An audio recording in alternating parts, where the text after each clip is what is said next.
Donc on est très heureux de vous accueillir à cette 14e journée d'études de Ramsès. Malgré ces problèmes de transport. Donc Ramsès, je le rappelle, depuis maintenant près de 25 ans, réunit les professionnels de la surdité.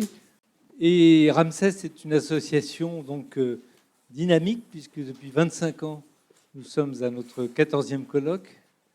Certains d'entre vous ont sans doute assisté au premier.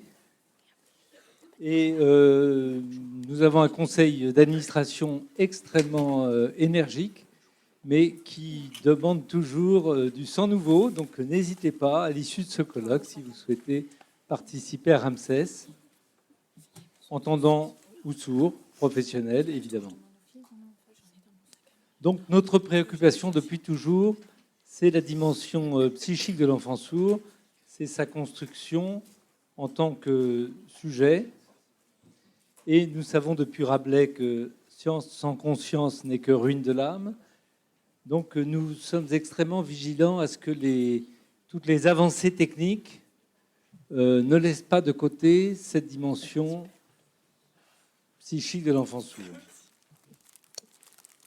Grâce ou à cause du dépistage néonatal de la surdité, nous allons pouvoir, nous en avions rêvé, nous allons pouvoir réaliser une prévention très précoce chez le bébé sourd, prévention des difficultés relationnelles, un dépistage de l'évitement relationnel chez le bébé sourd, grâce à un partenariat avec l'hôpital Necker, le service ORL de l'hôpital Necker, le service de pédopsychiatrie du professeur Goltz et l'UTES. Nous allons pouvoir mettre en place une consultation bébé dans les semaines qui viennent. Et puis, nous avons un projet de recherche, effectivement, pour montrer à quel point la prévention de l'évitement relationnel chez le bébé peut avoir des effets utiles en termes de dépistage, prise en charge précoce des troubles associés. Donc le sujet de cette journée est un peu provocateur. Il était expliqué dans l'argument. C'est Winnicott qui disait « un bébé seul, ça n'existe pas. Un bébé sourd, a fortiori, un bébé sourd seul, ça n'existe pas, sans ses parents, bien sûr, mais sans les professionnels de la surdité qui sont nombreux à se pencher autour du berceau de cet enfant. » Donc les travaux du professeur Goltz sur le bébé ont évidemment guidé et nourri notre réflexion. Et il nous fait le plaisir et l'honneur de venir nous parler des conditions d'accès au langage chez le bébé entendant, bien sûr, mais ce qui va nous permettre de construire des ponts, peut-être d'évoquer les conditions d'accès au langage chez le bébé sourd, et en tout cas d'en débattre entre nous.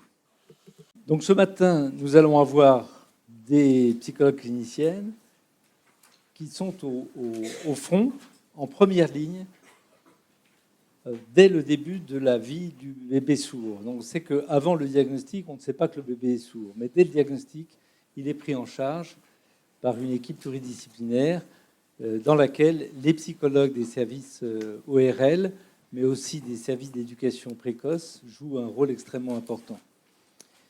Donc Angélique Brossard, Florence Richard, Caroline Robichon, Gaëlle Prévost vont nous faire part justement de la façon dont elles maintiennent la dimension du sujet dans ces prises en charge. Comment elles prennent en compte, qu'elles prennent en soin, je dirais, la dimension psycho-affective de ces enfants. Cet après-midi, nous allons être dans le cœur de la clinique avec des thérapeutes de bébés et de jeunes enfants sourds, avec Martine de Thor, Dominique Seban et Manuel Cajal. Je ne peux pas terminer cette introduction sans parler de deux figures importantes de la surdité qui nous ont quittés en 2017. Alors tout d'abord Jean-Claude Poulain, qui a été le professeur de nombreux d'entre nous en langue des signes, à IVT, qui a baptisé certains d'entre nous. Mon signe, par exemple, c'est comme ça. C'est lui qui me l'a donné, et qui a disparu en septembre dernier. Et Francine Echblum, H-E-J-B-L-U-M, qui était orthophoniste, qui était une des pionnières de la défense de la langue des signes dans les années 80 à IVT, et qui était à l'origine de la consultation enfance et surdité. Donc quelque part, entre ces deux personnes-là, sans ces deux personnes-là, nous ne serions pas là aujourd'hui à vous accueillir et à parler des enfants sourds. Voilà, maintenant je laisse la parole à la première équipe, donc à Angélique Brossard et à Florence Richard. Je ne sais pas laquelle commence.